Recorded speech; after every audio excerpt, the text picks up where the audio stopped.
Hi, hello, hello, hello.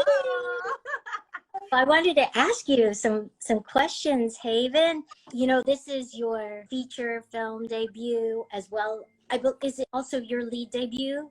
Yeah, How do you feel? I'm so excited. I'm overwhelmed. It's all good feelings. It's almost like I'm still kind of processing it. I think actors get used to feeling like the hustle, like always aspiring.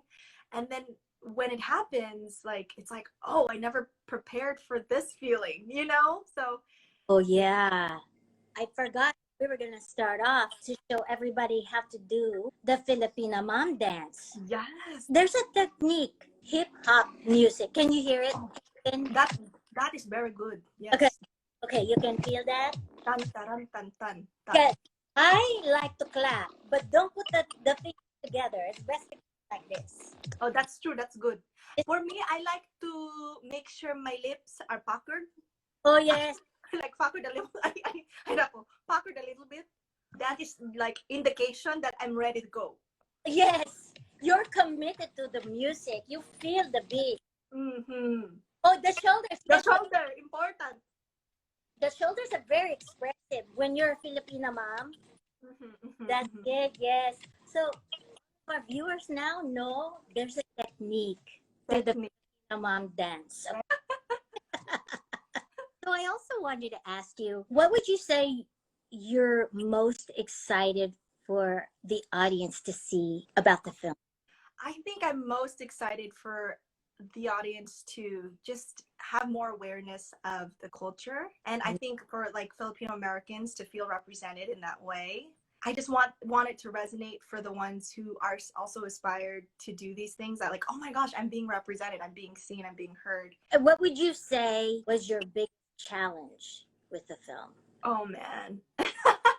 Because it was my first film Okay. as the lead, there was a lot of challenges. One of them, just getting to the mental state of like, okay, I can do this, I'm worthy to do this, like I've worked hard, I understand the craft, and I need to show up for everyone, like I'm accountable. That was like one thing.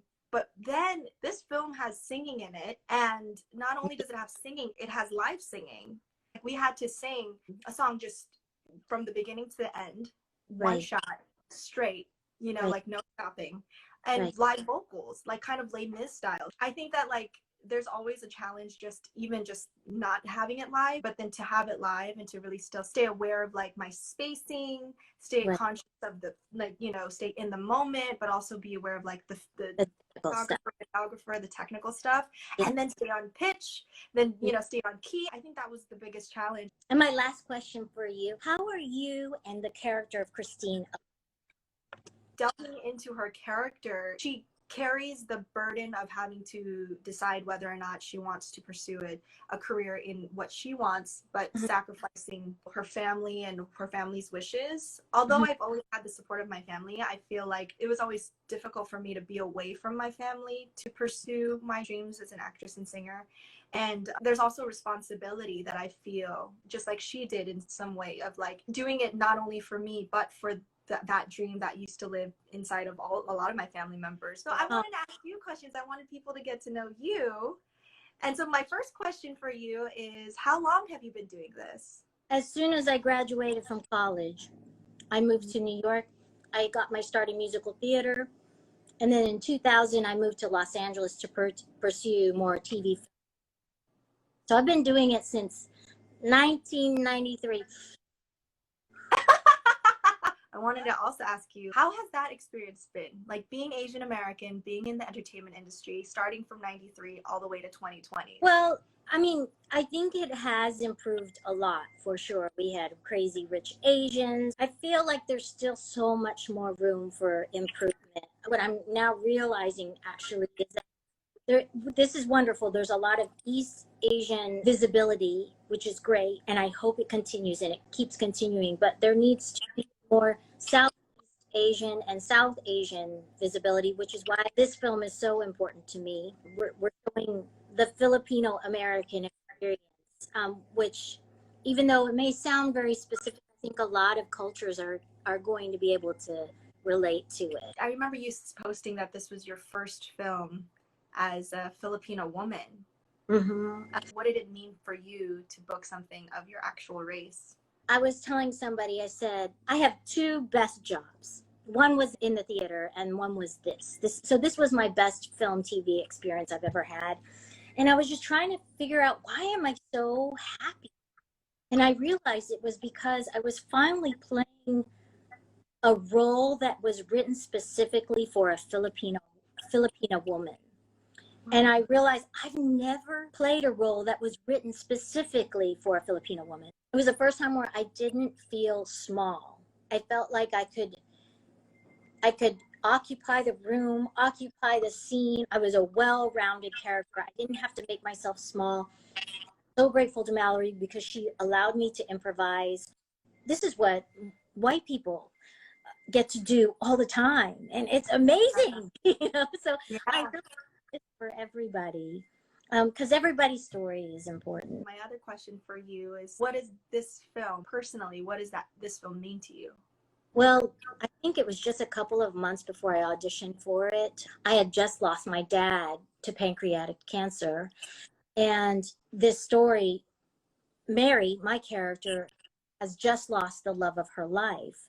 So I had just lost my dad to cancer, and I was watching my mom lose the love of her life. I moved out of my apartment in Los Angeles after 19 years of being there. I moved in with my mom for 6 months. I watched her go through the mourning experience, and also was going through the experience of being an adult child living with their mom.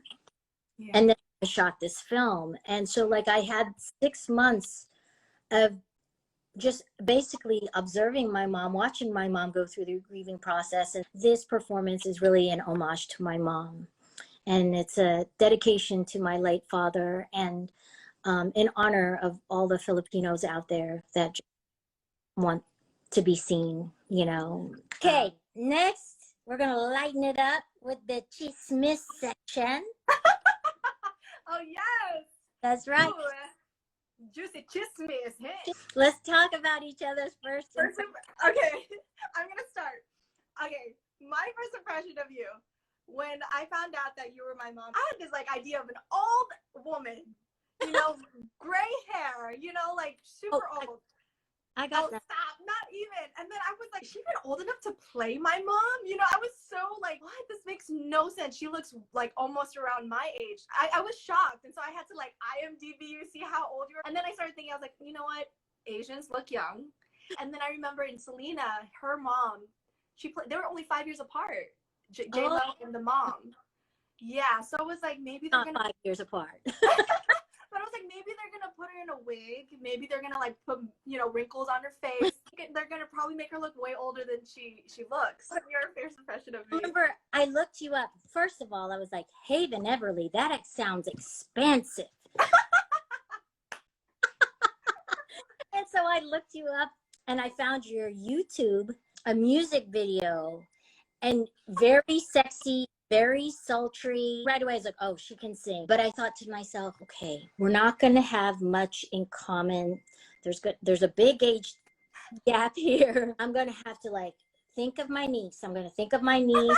We'll see how this goes. And then, you know what it was for me? It was like two things happened. We did the reading. We just met each other. I remember we went into a suburban Uber or Lyft, and I was getting in, and you're like, oh, Nanay, here, you sit here where I am. And I was like, oh my God, that was so nice. And then you took the hump.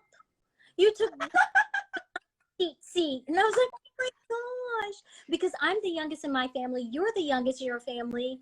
And you were like, respect your elder.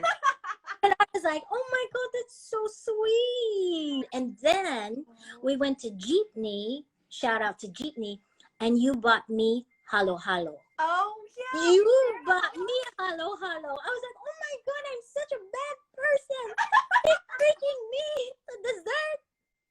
I could be treating her to dessert. I'm her elder. And I was, this is a very thoughtful person. Aww. And then I discovered that I am more immature than you are.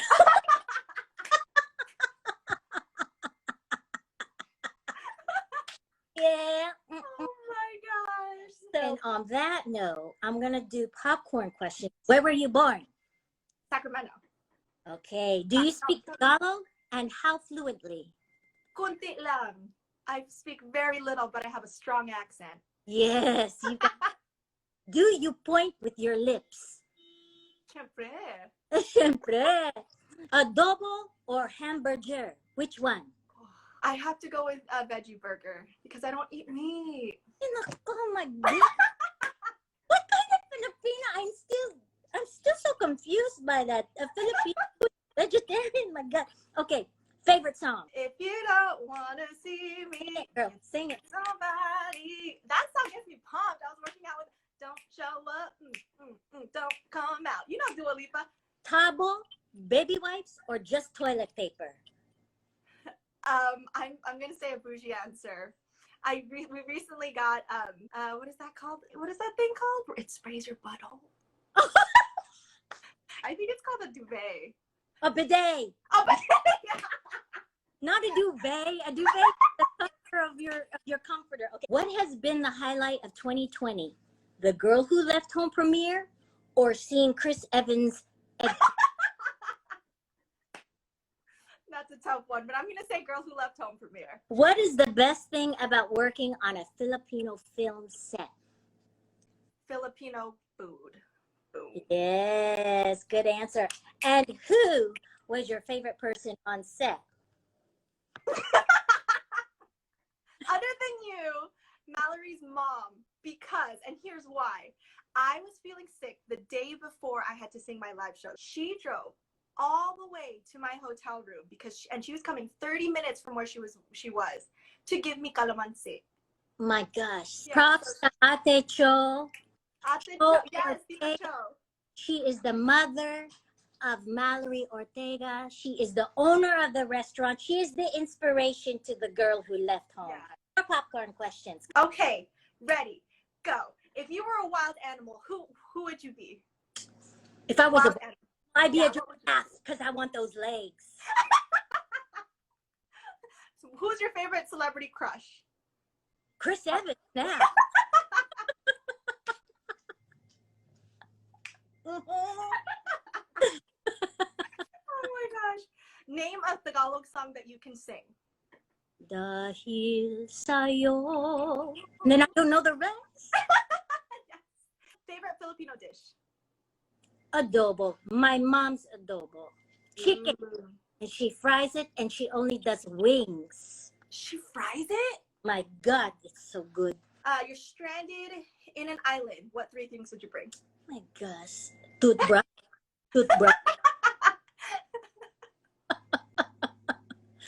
Water. And your bidet. You gotta keep the peck clean, my God.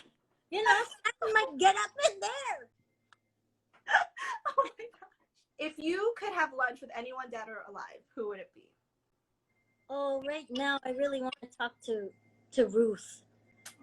RBG. Yes. No, my dad. Sorry. Star Ruth. Both of them. There's no right answer. Sir, I would want to talk to my dad. Oh, I love that. Yeah. What would you have been if you weren't an entertainer? A figure skater. No way. You can skate? No. But talk about talent. Wish. I was like, I didn't know that about you, Nana. You can skate, girl. No. I would just be aspiring the whole time. Just forever practicing. What was the last book you read? I received a book for my birthday from Liz Casasola about Filipino-American history. Ooh, I good. haven't read it. Oh my God, I'm so sorry. I haven't read a book in a while. I only read scripts. This is true. It's true, right? That's it. Yay. That was fun. Yes, I know. Thank you, Mallory Ortega, for everything. Thank you. And thank you guys for tuning in. Bye, everybody. Bye.